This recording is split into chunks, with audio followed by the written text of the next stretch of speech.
ধরুন আপনি ২০ ফুট গভীর এমন এক অন্ধকার কুয়ায় পড়ে আছেন, যেখানে ধারে কাছে নেই কোনো মানুষ, পান করার মতো নেই এক ফোঁটা পানি, পা দেবে আছে কাদায়, আর মাথার উপর জ্বলন্ত সূর্য।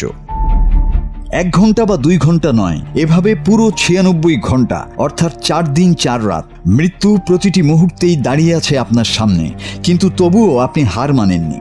এটা কোনো হলিউড থ্রিলারের গল্প নয়, বাস্তবে তুলসীরামের সঙ্গে ঘটে গেছে এই ঘটনা। 7 জুন রাতে ঠিক কি ঘটেছিল তুলসীর সঙ্গে? ভারতের ওড়িশার তুলসীরাম তার বন্ধুদের সঙ্গে পার্টি করতে এক নির্জন এলাকায় যায়, কিন্তু নেশার ঘোরে সেই বন্ধুরাই যেন অমানুষ হয়ে ওঠে। তারা তুলসীরামের সর্বস্ব লুট করে এবং তাকে বেধড়ক মারধর করে যতক্ষণ না সে জ্ঞান হারায়। বন্ধুরা ভেবেছিল তুলসী মারা গেছে। নিজেদের অপরাধ লুকাতে তারা তার দেহটি বছরের পর বছর পড়ে থাকা শুকনো এবং পরিত্যক্ত এক কুয়ায় ফেলে পালিয়ে যায়, কিন্তু মানুষ ভাবে এক, হয় আরেক।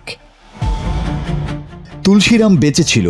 যখন তার জ্ঞান ফেরে সে দেখতে পায় আনুমানিক 20 ফুট নিচে কাদায় আটকে আছে সে। শরীর ব্যথায় ভেঙে গেছে, চিৎকার করলেও শোনার মতো কেউ নেই। প্রতিটি মুহূর্ত পার হওয়ার সাথে সাথে বেঁচে থাকার আশার আলো নিভে আসছিল, কিন্তু তবুও আশা ছাড়েনি তুলসীরাম। 4 দিন ধরে না খেয়ে না ঘুমিয়ে ওই কাদার মধ্যেই দাঁড়িয়েছিল সে। তারপর 96 ঘন্টা পর ঘটল এক অলৌকিক ঘটনা। ওই বনে কাঠ কুড়াতে আসা এক ব্যক্তি কুয়ো থেকে ভেসে আসা তুলসীরামের চিৎকার শুনতে পায়।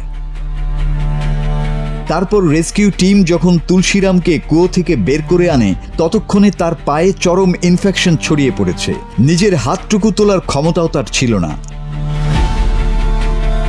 পুলিশ সেই বেঈমান বন্ধুদের খুনের চেষ্টার অভিযোগে গ্রেপ্তার করেছে। তুলসীরাম তো মৃত্যুর মুখ থেকে ফিরে এসেছে, কিন্তু এই ঘটনার সবচেয়ে আশ্চর্য দিক হচ্ছে মৃত্যুর এই জাল কোনো শত্রু নয়, বুনেছিল নিজেরই বন্ধুরা।